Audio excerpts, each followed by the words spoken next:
আমি রান্না করবো আন্ডা কারি। তো জল দিয়ে দিচ্ছি, এটা সিদ্ধ করে নেব।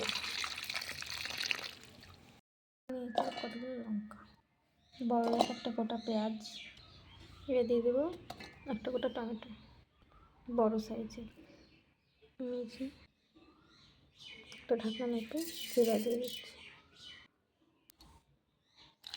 জল মিক্সি করে নেব। ডিম আলু আমি আগেই ছাড়িয়ে নিয়েছিলাম।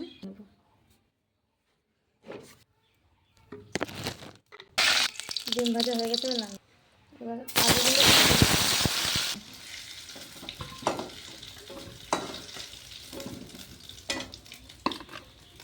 দিয়ে দেবো।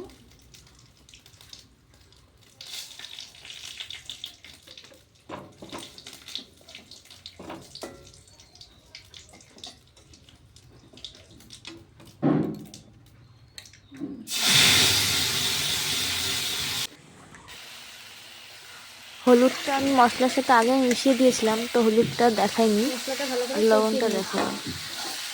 স্বাদ মতো লবণ দিলে হয়। দিয়ে ভালো করে কষিয়ে নেব। কষানো হয়ে গেছে, এবার জল দিয়ে দেবো। জল দিয়ে একটু নাড়িয়ে চাড়িয়ে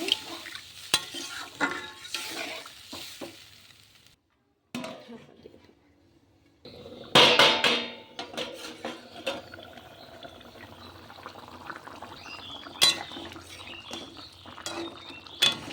আমার তরকারিটা হয়ে গেছে, এবার নামিয়ে নেব। তরকারি হয়ে গেছে, যে আমি নামিয়ে নিয়েছি।